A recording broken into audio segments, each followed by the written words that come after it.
Hey everyone, Family Gamer TV. This is John Vignocchi, executive producer on Disney Infinity. And I'm here with John Blackburn, my boss, who's VP and GM of Infinity. Andy just interviewed him, and we thought we'd transition now over to some gameplay, show you a little bit of the Spider-Man playset. So one of the key things that we want to do from a story perspective with all of the playsets that we're integrating for Marvel is make sure now that as you're doing all the different missions inside of the game, thematically they're all being tied together. In the first version of the game, as you know, there was open world games. You could do a lot of different stuff, but what we want to do this time is give purpose for why you are doing all these different missions. So you'll definitely notice a really large improvement with how the story team at Avalanche Software has gone about writing the story and making sure that it's coherent and cohesive and telling something really, really fun and exciting. Now, the story for the Spider-Man playset, just kind of give you the elevator pitch, is that Mysterio and Green Goblin have teamed up and they have kidnapped Venom and cloned symbiotes from him that then go and attack the entire city. And so it's up to Spider-Man and his friends, Nick Fury, Iron Fist, Nova, and even Venom, who plays a bit more of a gray character type role inside of this playset, to put a stop to this symbiote scourge. Now, one of the key things that we did from just an overall upgrade to our system is we wanted to make sure that all the different characters felt really, really different.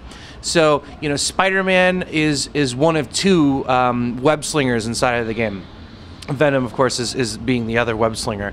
But Spider-Man has a pretty diverse move set of different things he can do. John's showing one of his super moves right now that you can actually do to freeze all the characters on the screen temporarily or entrap them in webbing. And then once you've done that, you can very easily take them out.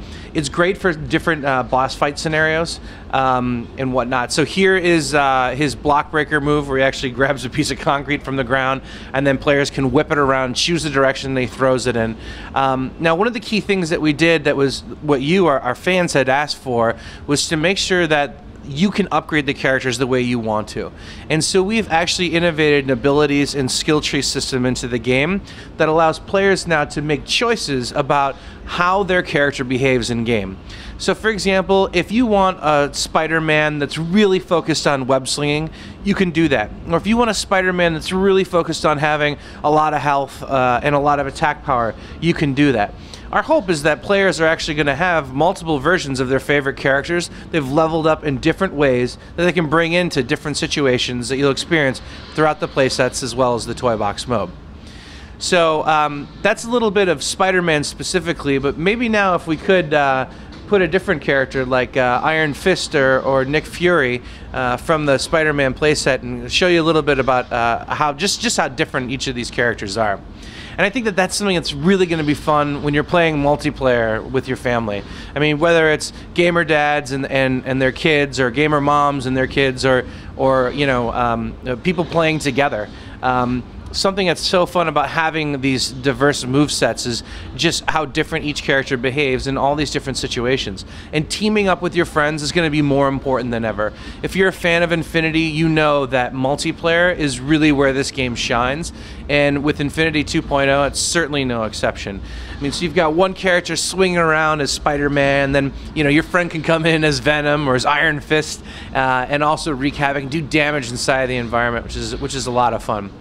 So that's a little bit of Iron Fist and his moveset that you're seeing on screen right now. Obviously much different than the way Spider-Man behaves. And of course, just like in Infinity 1.0, at any point you can change the character that you're playing as. Did you pick up the skill tree? Talk a little bit Yeah, about sure. that. John, if you could bring that up. So just to show you guys that are watching right now, here's the skill tree system that we have. Now, all of the Marvel characters, as well as the new Disney characters, will utilize this skill tree system. And essentially, as you level up each of your characters, you're going to earn skill points that you can then spend to customize your character. Now, you're going to be able to do things like add different moves to his combos so that they do more damage, or increase the speed at which Spidey can swing around with his web, or the length of it. And so players now will really, really be making conscious choices about what's important to them and their play patterns. Okay, great. So that was a little bit of skill tree system. For those of you that are wondering, all of the Infinity 1.0 characters that are being carried forward into 2.0 will also be able to take advantage of that skill tree system. If you've got your characters at level 15 right now in 1.0, which is the max level, we've raised the level cap for 2.0 to 20, and we're actually going to give you all of the skill points that your character's level represents. So if you've got a character at level 15, we'll give you 15 levels worth of skill points that you can then spend in the new skills and attributes system. Okay guys, so what Andy's got in his hands right now is one of our new Toy Box game discs. Now, with the first version of Infinity, you didn't have a character like Jack Sparrow crossing over in the world of Toy Story. It didn't make sense. But you guys asked for structured gameplay scenarios where you could use all of your characters, whether Marvel or Disney, in a fun, repeatable gameplay mode. So what we've come up with is what we're calling these Toy Box games. Now, they're instantiated by placing this particular Toy Box game, interactive game piece, down on the Infinity base. And when you do that, it'll actually launch you into that particular Toy Box game. Inside of the new Disney Infinity Starter Pack will be 2 new Toy Box game discs. The first one that you see right here is a tower defense game. That's the genre of game that it is. But thematically, it's all about defending Asgard and protecting Odin's Sleep. There's another Toy Box game disc that comes with the Disney Infinity Marvel Superhero Starter Pack that's themed to a different Marvel property, but we'll be talking more about that around the Comic-Con timeframe. With the new skills and ability system inside of Infinity 2.0, you know, attributes mean more than they ever did before. So of course, all of your old discs will work inside of 2.0, and they're gonna have a lot of new functionality. But we're also releasing 2 new waves of power discs with Disney Infinity 2.0. The first wave will be themed to Marvel, and we'll have 40 discs that are all themed to Marvel. And so we're actually going to have characters that are going to be what we're calling team-up discs. So when you're in situations inside of each of the play sets, or even in a Toy Box game where it's just getting way too heavy for you, the action's just crazy, or there's a particular boss you're having difficulty with, you can put down one of these new types of power discs and a team-up character will come in. So the one that Andy has right here, it'll actually summon Iron Patriot into the game, who will come to your aid and help fight with you. Now we also have new types of power discs that will allow you to change your character's costume. So the one in Andy's left hand right now that's in front of the camera, that one, when you place it underneath your character, will actually modify your character's costume.